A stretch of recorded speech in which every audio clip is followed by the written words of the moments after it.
أعوذ بالله من الشيطان الرجيم بسم الله الرحمن الرحيم. Halo guys, Assalamualaikum warahmatullahi wabarakatuh. Selamat datang kembali di channel saya, Tamsir An-Nafli. Oke, teman-teman anak muda, apa kabar semua? Semoga hari ini tetap sehat selalu, diberikan kesehatan yang baik, dan dijaga oleh Allah dalam setiap pekerjaan. Dan yang sakit, saya doakan semoga Allah cepat angkat penyakitnya dan kembali beraktivitas seperti biasa. Oke teman-teman, kali ini kita akan membahas salah satu ayat lagi terkait dengan ayat yang terdapat pada surat Al-Isra. Dan ayat ini mungkin bagi teman-teman bukan baru didengar, tapi sering teman-teman dengar ketika ada khutbah Jumat, mungkin ketika ada pemutaran ceramah-ceramah di masjid. Pasti ayat ini teman-teman udah tahu kok. Oke. So, langsung saja teman-teman, kali ini kita akan membahas salah satu ayat terkait dengan sholat. Oke teman-teman. Kali ini kita akan membahas Quran surat Al-Isra ayat 78. Oke teman-teman. Jadi seperti biasa ya, sebelum kita memulai pembahasan atau penafsiran yang ditafsirkan oleh tafsir dari Kementerian Agama Republik Indonesia, kita perlu untuk bagaimana membaca ayat tersebut dan artinya. Nanti setelah itu baru kita bahas, menurut tafsir yang dijelaskan dari Kementerian Agama Republik Indonesia bahwa ini. Oke teman-teman. Oke teman-teman, simak terus videonya ya. Oke, saya akan langsung membacakan ayat tersebut ya. Surat Al-Isra ayat 78. A'udzu billahi minasy syaithanir rajim. Bismillahirrahmanirrahim. Aqimis sholata waliduluki syamsi ila ghasiqin lil-laili wa qur'anal fajr. Inna qur'anal fajri kana mashhuda. Yang artinya, dirikanlah salat dari sesudah matahari tergelincir sampai gelapnya malam, dan dirikanlah pula salat subuh. Sesungguhnya salat subuh itu disaksikan oleh para malaikat.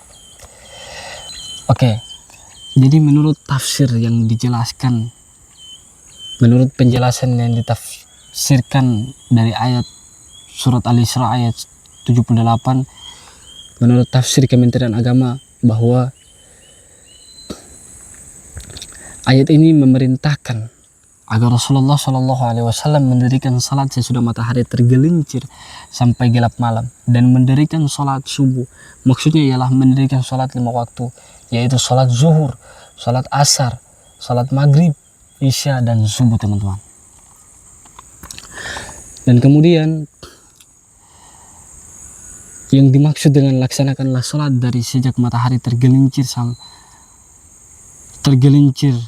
condong dari pertengahan langit ke arah barat sampai gelapnya malam, dan laksanakanlah pula sholat subuh. Sesungguhnya sholat itu disaksikan oleh malaikat, baik malaikat siang maupun malaikat malam. Perintah sholat pada ayat ini mencakup sholat 5 waktu. Sesudah tergelincir matahari adalah waktu untuk sholat zuhur dan asar. Sesudah gelapnya malam untuk waktu sholat maghrib, isya, dan subuh. Jadi teman-teman, ayat ini itu surat Al-Isra ayat 78 ini menjelaskan atau memberikan kita pemahaman bahwa kita sebagai seorang umat dari Nabi SAW, yaitu Nabi Muhammad SAW, untuk bagaimana selalu melaksanakan perintah Allah, yang dimana perintahnya untuk bagaimana kita selalu melaksanakan sholat 5 waktu. Jadi teman-teman yang sudah mulai beranjak dewasa, janganlah kalian lalai dalam melaksanakan sholat. Salat merupakan salah satu kewajiban yang betul-betul diberikan kepada Nabi, sangat spesial sekali. Kenapa dibilang sangat spesial? Ketika perintah-perintah lain diberikan kepada Nabi, Nabi tidak secara langsung untuk menghadap kepada Allah Subhanahu wa Ta'ala. Tetapi ketika perintah salat, Nabi langsung menghadap kepada Allah Subhanahu wa taala untuk menerimanya. Karena perintah ini adalah perintah yang sangat spesial untuk umat Nabi Muhammad sallallahu alaihi wasallam. Dan teman-teman jangan lupa bahwa ketika kita sudah melaksanakan sholat, insya Allah setiap pekerjaan yang kita lakukan akan dipermudah oleh Allah Subhanahu wa taala. Karena begitu banyak nikmat yang Allah berikan kepada kita, dengan cara untuk kita mensyukurinya adalah dengan beribadah atau salat kepada Allah Subhanahu wa taala. Dan jangan lupa teman-teman, kewajiban yang paling utama dari seorang muslim adalah salat. Karena salah satu amal yang paling utama dihisab di alam kubur adalah salat, teman-teman. Jadi janganlah teman-teman, ketika kalian sudah beranjak dewasa, jangan pernah lupa dengan sholat, teman-teman. Dimanapun kita berada, teman-teman, Allah itu selalu memudahkan kita untuk melaksanakan sholat, teman-teman. Ketika kita sakit terbaring, kita bisa melaksanakan sholat tidur. Ketika kita tidak bisa berdiri, kita bisa melaksanakan sholat secara duduk. Ketika kita sedang dalam perjalanan, kita bisa mengambil wudhu secara tayamum. Ketika kita berada dimanapun, tidak ada alasan untuk seorang muslim tidak bisa melaksanakan sholat, teman-teman. Allah itu selalu mempermudah jalan kita, teman-teman, untuk melaksanakan segala perintahnya, terutama perintah sholat, teman-teman. Jadi jangan menganggap bahwa Allah itu membuat kita susah dengan adanya sholat, teman-teman. Jangan, teman-teman. Kita mulai dari sekarang, teman-teman, belajar untuk bagaimana berproses melaksanakan sholat. Mungkin ketika teman-teman belum mampu untuk melaksanakan sholat zuhur atau sholat asar, teman-teman hanya mampu melaksanakan sholat maghrib dan isya, mulailah tingkatkan, teman-teman. Teman-teman mulai mengatur jadwal kembali, perlu mengintrospeksi kembali diri teman-teman. Karena setiap manusia pasti akan dipanggil oleh Allah, dan setiap yang bernyawa pasti akan merasakan kematian, teman-teman. Dan apa yang mau kita pertanggungjawabkan di akhirat nanti, teman-teman, di alam kubur, teman-teman, kalau bukan sholat yang kita jaga, teman-teman. Dan ketika sholat kita Allah terima, insya Allah seluruh amal kebaikan yang kita lakukan di dunia juga diterima oleh Allah Subhanahu wa taala.